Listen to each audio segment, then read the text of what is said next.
and thank you for joining us today for the SEER-MHOS, a data resource to examine cancer and health outcomes.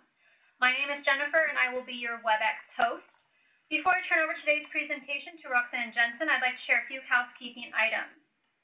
This webinar is being recorded.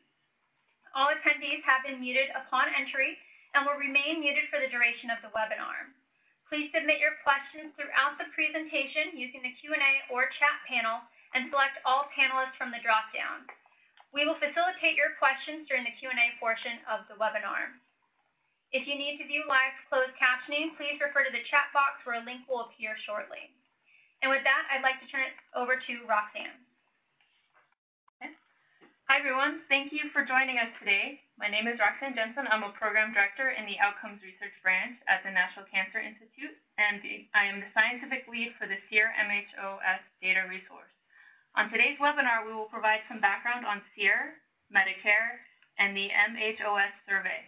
We will then discuss the current SEER-MHOS cohort and data linkages. This will be followed by a description of survey variables and research examples, highlighting some excellent recently published work from the investigator community. We will then wrap up by taking you through the data application process and answer your questions. To start, I will tell you a little bit about the two populations we link together in this data resource, the SEER cancer population and Medicare Advantage beneficiaries. The Surveillance, Epidemiology, and End Results SEER program provides information on cancer statistics in an effort to reduce the cancer burden among the U.S. population. The SEER Cancer Registry data file is a comprehensive population-based source for cancer data in the U.S. The cancer registries represented in SEER cover roughly 34% of the U.S. population.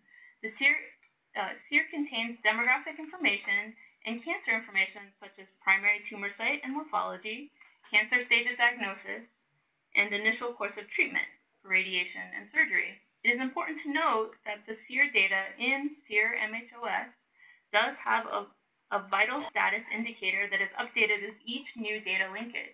This enables researchers to perform survival analyses with the SEER-MHOS data resource. This map displays those cancer registries that are included in SEER-MHOS.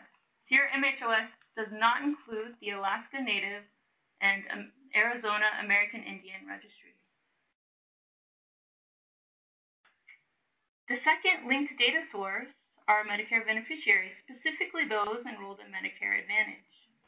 Medicare provides insurance coverage for about 60 million beneficiaries. These enrollees are typically 65 and older, younger people with disabilities, and older or people with end-stage renal disease. Medicare Advantage is offered by private insurance companies approved by Medicare. Medicare Advantage consists of managed care plans and is not fee-for-service. Therefore, we do not have claims. This distinction is important because this means that the only claims available are Medicare Part D, which we will discuss a little later. Over 1/3 of Medicare beneficiaries are currently enrolled in Medicare Advantage plans. This figure from the Kaiser Family Foundation shows Medicare Advantage enrollment has been steadily increasing over time. From the first SEER-MHOS linkage in 2008, this represents a 54% increase in the number of Medicare Advantage enrollees.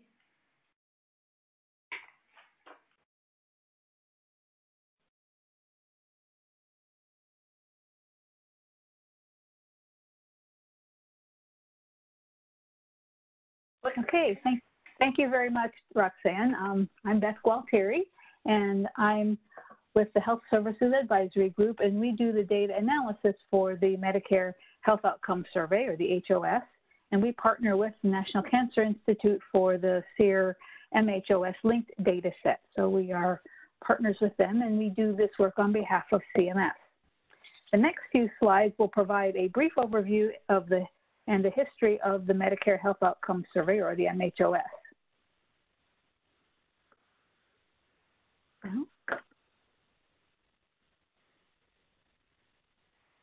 The Centers for Medicare and Medicaid Services, or CMS, is committed to monitoring the quality of care provided by Medicare Advantage organizations.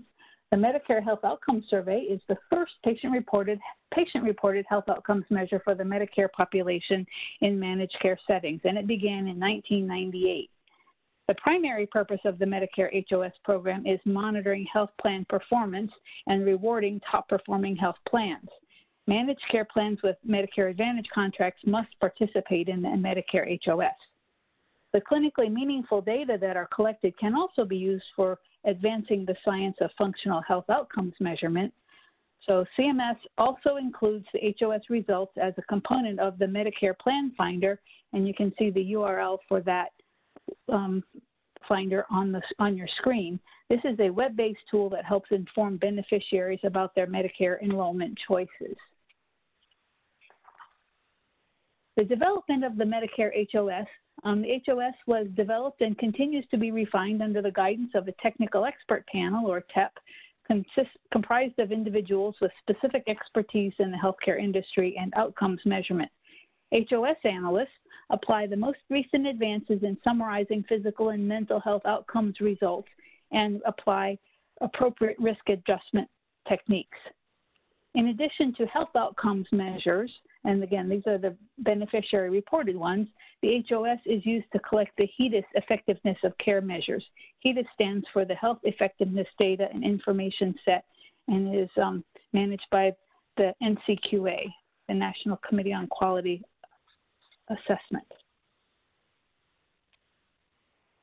Each spring, for the MHOS sampling, each spring a random sample of Medicare beneficiaries is drawn and surveyed from each participating Medicare Advantage organization that has a minimum of 500 enrollees. In other words, a survey is administered to a different baseline cohort or group each year. Then 2 years later, the baseline respondents are surveyed again. In other words, follow-up measurement. And again, that's the baseline respondents. Cohort 1 was surveyed in 1998 and then was resurveyed in 2000. Cohort 2 was surveyed in 1999 and resurveyed in 2001, and so on.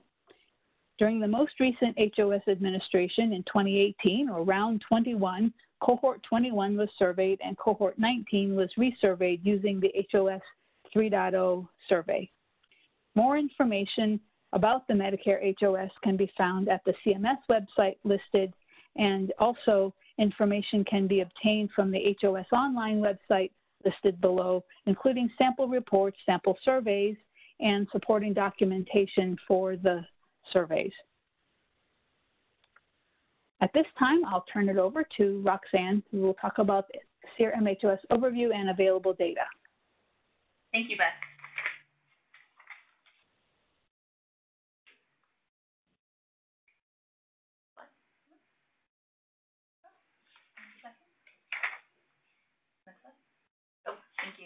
All right. The SEER-MHOS data resource includes SEER cases diagnosed through 2015 with vital status through 2013. This biannual linkage occurs every 2 years, with the last linkage being released in spring of 2019. As you can see from this diagram, the SEER-MHOS data resource represents an overlap between SEER, the cancer registry data, and the Medicare Health Outcomes Survey, meaning a Medicare Advantage plan enrollee has been diagnosed with cancer at any point between 1973 within the SEER registry catchment area.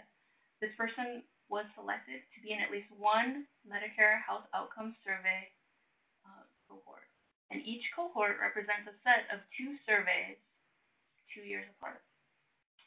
So please note from the asterisk that you can see here that the SEER-MHOS data resource also includes non-cancer comparisons.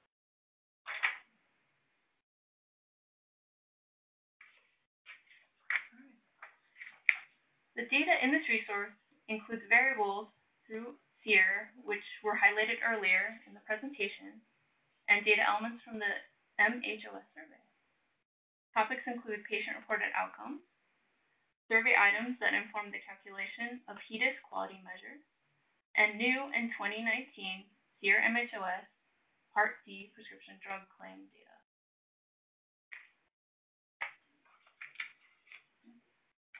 This This diagram, available on the SEER-MHOS website, explains the number of cases available through the current data linkage. I would like to highlight two important groups for investigators interested in using this data linkage. The first, with orange arrows, is the number of linked SEER cases with 1 or 2 MHOS surveys administered after a cancer diagnosis. The second arrow, in blue, represents surveys being administered before and after a cancer diagnosis. Since each MHOS cohort includes a 2-year follow-up survey, the majority of these cases represent a cancer diagnosis within a 2-year window of both surveys being administered. This is a unique opportunity to examine patient-reported health outcomes before and after a cancer diagnosis.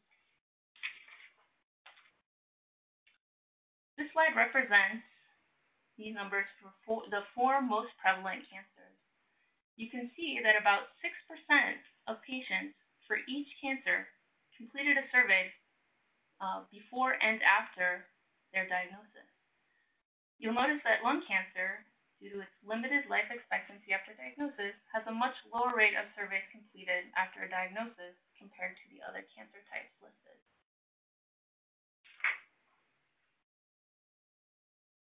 A new data linkage available for the SEER-MHOS data resource, Medicare Part D prescription drug claims. We will not be going into detail about this new feature in this webinar, but we'll devote an upcoming webinar focused on using these claims with the SEER-MHOS data resource. A technical report available by email, which is listed here on this slide and will be up at the end of the presentation, is available. And we also recommend that you contact us early in the data request process with your questions as you develop your proposal using this data.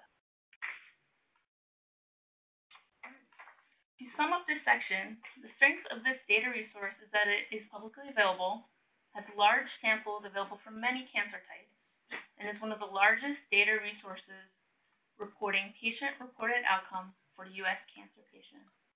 The cohort design of the MHOS survey allows for studies to look at change over a 2-year period and allows for comparisons between cancer and non-cancer samples. Limitations include SEER data has limited treatment data for chemotherapy, hormonal therapy, and immunotherapy. The MHOS survey is restricted to Medicare Advantage beneficiaries, meaning no claims are available except prescription drugs, Part D. Rare cancers still provide only a limited sample size. And finally, because it is not a study but a data linkage, the sampling frame is not around the time of diagnosis. Surveys can be administered at any point before or after a cancer diagnosis. So a careful examination of sample size and feasibility is necessary for all research projects proposed using this data resource.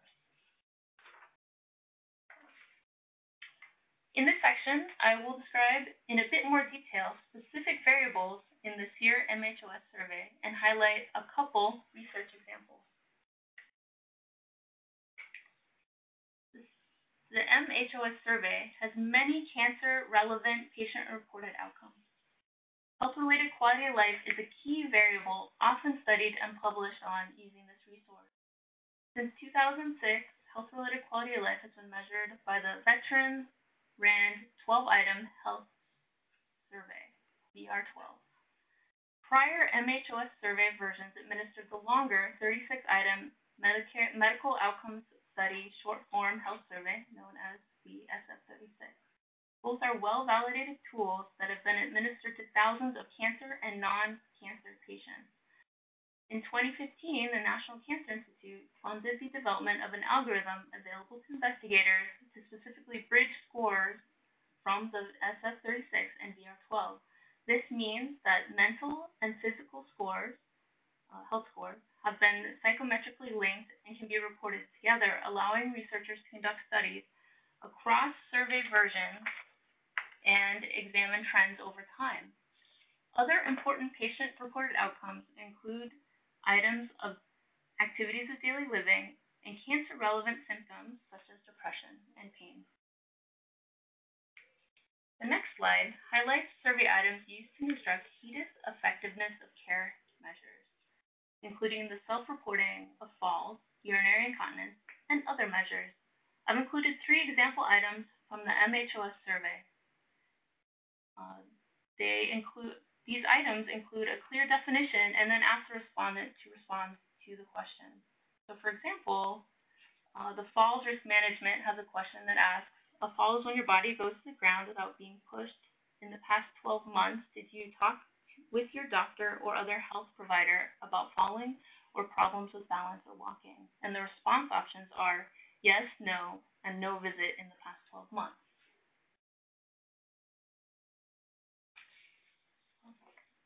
The MHOS survey also asks patient-reported demographic and clinical information. Here's a list of some of the variables available. I've highlighted 2 variables, language spoken at home and sleep history, as new variables captured since 2015.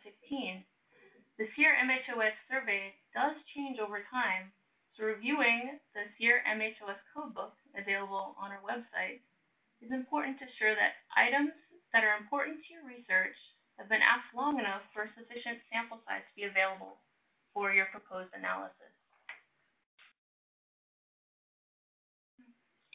This slide reports 3 different important topic areas for SEER-MHOS research, highlighting the variables listed in the previous slide: health-related quality of life, health disparities research, and effectiveness of care. One example from health-related quality of life is, do cancer patients with more comorbidities experience worse health-related quality of life or impairment to activities of daily living? A health disparities question would be, do individuals in underserved groups, including race, ethnic minorities, and those living in areas with low socioeconomic resources, report lower health-related quality of life? And an example from effectiveness of care is, do older individuals with cancer experience higher likelihood of fall? Each of these questions highlight important issues that could be further examined based on SEER cancer data, like cancer type, or restricted based on time from diagnosis to service. Next, I will highlight 3 excellent examples of recent studies presented using the SEER-MHOS data resource. The first study examines the predictive power of health-related quality of life before and after a cancer diagnosis. The sample here is lung cancer, and the sample is restricted to those with a pre- and post-diagnosis MHOS survey, 535. The study looked at health-related quality of life, and these are represented by MCS, which is mental component score, and PCS, physical component score, and looked at overall survival. The study found that the change in health-related quality of life and the post-diagnosis health-related quality of life scores were both associated with overall survival. This next study used the SEER-MHOS data resource to develop and test a new deficit accumulation frailty index. This study used the non-cancer SEER-MHOS sample of over 2.6 million to create the frailty index. The index was then tested on a sample of multiple myeloma cancer patients with 1 survey within a year of diagnosis, 305. You can see the key findings from this study was that 53% of patients with multiple myeloma were considered frail, and for each 10% increase in the frailty index was associated with a 40% increased risk of death. And the last study we'll highlight today, published earlier this year, looking at predictors of physical activity discussions in cancer survivorship. You can see this study reported a much larger sample of breast, colorectal, prostate cancer patients who had at least 1 MHOS survey 2 or more years after diagnosis, 6,000 patients. And you can see the variables that highlighted to the left in orange are cancer site and gender, body mass index, and comorbid conditions. These are just a couple examples, but these are some of the variables that we highlighted earlier that are available both in SEER and in the MHOS survey. And now I will turn it over to Tangina to discuss SEER-MHOS data application process. Right, thank you, Roxanne. It is my pleasure to be presenting you guys the SEER-MHOS data application process. I am Tangina Shebu. I am a senior healthcare analyst at Health Services Advisory Group, and I assist with the SEER-MHOS data application process, and we collaborate, as you already heard, with NCI and CMS. And I'll go over in terms of how the data application process takes place for SEER-MHOS. To begin, I wanted to just briefly go over the usage of SEER-MHOS data. As you heard, SEER-MHOS data has a broader usage in the research community, which included studies which Roxanne just described, looking at comparisons of health-related quality of life across multiple cancer sites. We also had studies doing analysis of diagnosis and treatment. There has been studies which also did cross-sectional and longitudinal analysis. There has been also researchers who looked at behavioral and treatment issues using the data. And then as you have an idea that we focus on patient-centered outcome measure looking at the SEER-MHOS data. In the following few slides, I will discuss how researchers can apply for the data. So, in terms of the data application, all investigators will need to submit the required documents, which includes the cover letter, the application form, the SEER-MHOS data user agreement, which is also known as DUA, and IRB approval, institutional review board approval from their local institution. And the simple DUA is available on request if anyone needs any further assistance with the application. And as you can see on the slide, all the forms and applications can be found on the SEER-MHOS website. The website also includes instructions on the forms, requirements, and how to fill them out. And once all of those required documents are completed, the investigators need to submit the documents as an email attachment to the SEER-MHOS email address, which is also listed on the screen right now. And this email address, it is also to answer any questions, whether it is related to new data application or anyone who already have the data. So this is more like a technical support. And we welcome any questions that can be sent to this email address. Next, I'll go over the approval process. So in terms of the approval process, it's pretty straightforward. We have three main processes that the NCI and the SEER staff review each proposal. And once the proposal and applications have been submitted, it is reviewed for feasibility using the data as well as fulfillment of the other DUA requirements. The internal review process usually takes a few weeks, about 4 to 6 weeks, as several levels of review are required prior to the approval.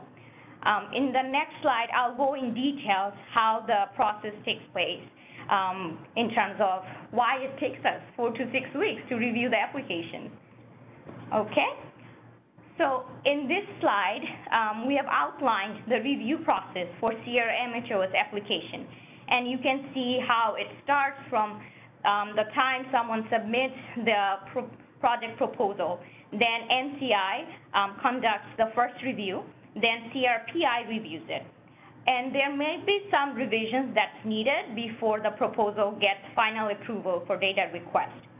And once a data request has been approved, our data processing partner, IMS, provides an invoice to the investigator to cover the cost of creating the requested data files. And you can find the estimated cost of creating data files on the SEER-MHOS website. And once the cost and the processing data request and also the payment is received, IMS starts preparing the data. And the extracted data files are then sent in SAS format, and they're also encrypted to ensure the security of the patient's information during the transition of files. The data retention time period for each data request is 5 years. However, if, let's say, someone needs more time to work on their project, then the researcher can request a 1-year extension to the DUA. And these extensions may be renewed annually until a maximum data retention period of 10 years. So when the project is complete or at 5 years without an extension, the SEER-MHOS data should be destroyed to close out the DUA. In the next slide, I'll go over what to do and what not to do after receiving the data. So once the investigator has the data, we recommend the following should be done. As you heard, we do have some guidelines according to our data use agreement, and we want all of our investigators to abide by the data use agreement and use the data only for the research project that was approved by NCI and SEER-MHOS. The data should be stored in a secure location as described in the data use agreement and should only be accessible by designated staff who has signed the DUA. And all manuscripts derived from the data should be sent to SEER-MHOS for clearance prior to the publication, for any publication and also presentation. The sources of the data should be acknowledged as required by the DUA in all publications and presentations. In terms of what not to do, we expect the data should not be shared with or available to be anyone who has not signed the data use agreement. And the data should not be used for anything other than what is listed in the approved proposal. And that's what I have for the data application process. Now I'll hand the presentation over to Roxanne. Thank you.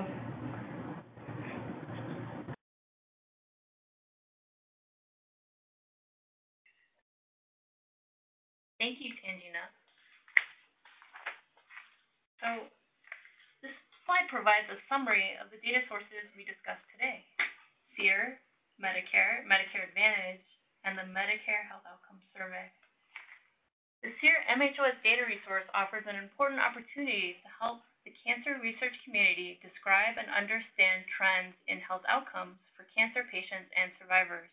By utilizing this resource, you will be helping in shaping future research priorities in this field. We thank you for your engagement in this webinar and look forward to your ideas. Great. Thank you so much to all of our speakers.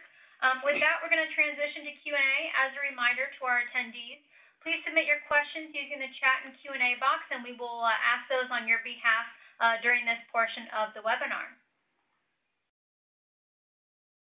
Hello everyone, and thank you, Jennifer. This is Rasha speaking. I'll be moderating the Q&A session.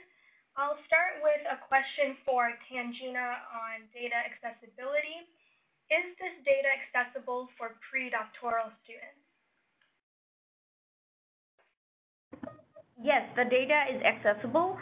However, we do need an PI who would have to sign the application. So that means student, they can access the data, but we will need an actual researcher from the institution who will be the primary contact for the data. All right, thanks, Tangina. The next question will be directed towards Roxanne. Is there a way to identify patients who have died? If so, where does the data come from? Great, thank you. Vital statistics are reported through the SEER Cancer Registry data file, and this is updated with each linkage. So while the dates might be time-lagged a bit, I would encourage you, if this is a very important part of your project, to go to the website and make sure that you have the time windows correct so that you're looking at the time frame that is most important to you for this. Thanks, Roxanne. The next question will be directed towards Beth on the application status. My application for SEER-MHOS was approved. Am I able to share the document with colleagues? Well, you're not able to share the data with colleagues unless your colleagues have been part of the DUA and have signed on the DUA as Tangina described. If you're able to share the application with your colleagues, I'm not sure the answer to that. The aims, researchers who do fill out a DUA can specify whether they want the aims of their research shared on the SEER-MHOS website, and you can see a list of the current projects with the current aims that have been, that people have consented to release. I hope that answers your question. Thanks, Beth. The next question will be directed towards Roxanne on the approval process. What are some reasons for applications not getting approved? Yeah, we have an approval process in place because, as you can tell with this presentation, is that there's a lot of moving parts to this data resource. And I think one of the key things to consider through any research question is that the sample size is sufficient to answer the questions and the data is available that you need. And this is something that we review and consider. And so I think this is a back and forth process in which you'll get comments back with your submission. And I think that in places where research cannot go forward, it's due to some kind of issue with the data just not being present in the amount, or an issue with the variable that people want to look at, that it's just not able to happen with this data resource. All right, thanks, Roxanne. The next question is actually a follow-up from our first question, so it'll once again be directed towards Tangina. So following up on the question regarding data accessibility for predoctoral students, is this also available for postdoc students? Yes, the rules apply across in terms of, anyone who's postdoc. They will also need a primary PI who would be able to, sign the application. And obviously, if, the data DUA, if they have all the personnel, anyone can, analyze the data, but we will need someone who is at the institution as the primary researcher. Thank you. Thanks, Tangina. The next question will also once again be directed towards you. What is the process for obtaining updated SEER-MHOS data for an ongoing process? Are you able to update the DUA? So if, let's say, someone has already had an DUA and they need more variables, they will need to contact us primarily at that email address. And then we do have a process where if something drastically has changed and, new variables are needed, we may need a new DUA. And then in terms of, the next steps, we usually make it customized based on the request that is received from the researcher. Thanks, Tangina. The next question will be for Roxanne.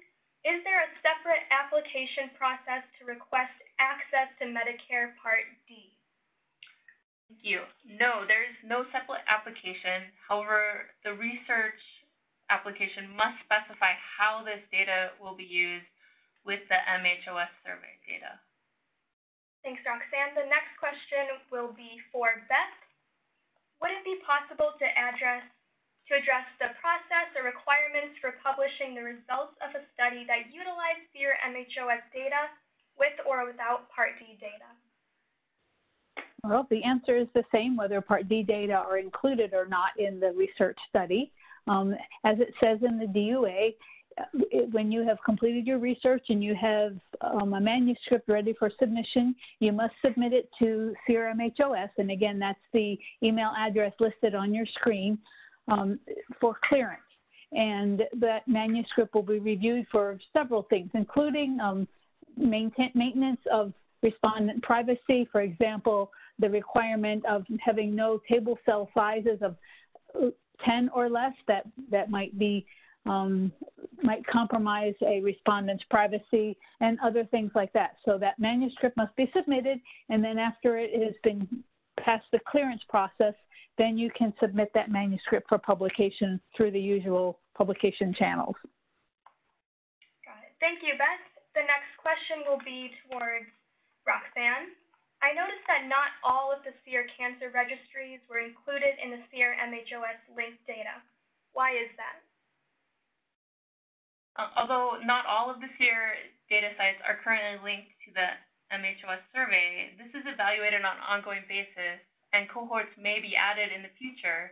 And when cohorts are added, it's a unique opportunity to get more data. So I'd encourage you to check back with each linkage as more cases are added when new sites do become available. Okay. The next question will be for Tangina. Does SEER not collect treatment data on chemotherapy and immunotherapy? Thank you for the question. As of right now, we do not have any data on immunotherapy and chemotherapy. However, we do include data about some of the cancer treatment, whether the participants who completed the survey, if they were going through any current treatment, for example, colon cancer, lung cancer, breast cancer, and prostate cancer. So we have more like, in terms of whether someone is going through the treatment presently, but not necessarily the immunotherapy and chemotherapy. There is a data dictionary available on the website that provides all of the variables that are used, that are available in the SEER-MHOS data set. All right, thank you, Beth and Tangina. The next question will be for Roxanne. Is it possible to link this SEER and Medicare data set with other external data sets that have been in different NIH data repositories from different studies? We only link to MHOS survey. All right. The next question will be for Tangina. How long typically is the final clearance process for manuscripts? So the process usually, once we get the manuscript, we start reviewing it right away. And I would say about 4 weeks, depending on, how lengthy the manuscript is and the type of review that's needed. It also can be done faster if it's, let's say, for a small presentation. But usually I would say 4 weeks. Okay, thank you, Tangina. The next question will be for Roxanne. From the SEER-MHOS data dictionary available online, is there a way to tell if an MHOS question is part of the VR12 questionnaire? Thank you. All MHOS surveys, all the versions to date, are available through the website and can be reviewed. The VR12 questionnaire is also available, so you can look at it there. That would be the best place to go. All right, thanks, Roxanne. The next question will be for Beth. What is the best way to figure out if your aims have already been proposed? The best way to do it is to go to the SEER-MHOS website as listed on your screen and look at the list of aims that have been published. You can see what other researchers have done. Not every researcher has consented to list their aims, but I would say the vast majority, most of them are there, so you can see what's already been being investigated. Thank you, Beth. The next question is for Roxanne. I'm unclear how long cohorts are followed. Are participants only followed during diagnosis and treatment, or are they surveyed post-treatment? So this data resource does not have a sampling frame indexed against cancer diagnosis. This is joining together 2 different data sources, one of cancer information, and then the MHOS survey, which is a cohort of 2 surveys 2 years apart. So when people have a cancer diagnosis near one of these surveys, they may be during treatment, they may be post-treatment. Both surveys might even be pre-treatment. I think the best way in order to see what you have to work with for your research question is to go to the website and take a look at the data tables that we have available. There are breakouts by tumor type, and in terms of when the survey happens, pre and post. There's breakouts by race, ethnicity, age, and other demographic characteristics. And there are instructions on how to do a bit more of a deep dive using SEERstat, which is a program that can help you, which you can request and access to find out which get numbers for the SEER-MHOS survey. So it can give you a sample size estimates based on the specific needs or cancers based on what you're most interested in researching. We have a lot of available information on the website, and it's worth really checking out and emailing us with the questions that you might have so we can give you kind of up-to-date information to help you put together your research question. Great, thank you, Roxanne. And our final question for this webinar will once again be directed towards Roxanne. Where can we find and read the publications by using SEER-MHOS data? That's a great question. There is a bibliography on the website that you can search, and that links out to PubMed and the articles that have been published. I'd encourage you to do that. There's a lot of great work. We highlighted 3, but there are many other articles out there that are using this data resource that are great. Fantastic. Thank you again to all of our presenters and our participants for your questions that you submitted. Please feel free to submit any questions that we didn't get to today, or if you have any questions following today's webinar, to the email that is on your screen. And as Roxanne mentioned, there's a lot of resources that we discussed today on the website that's also on the screen. And with that, thank you for your participation.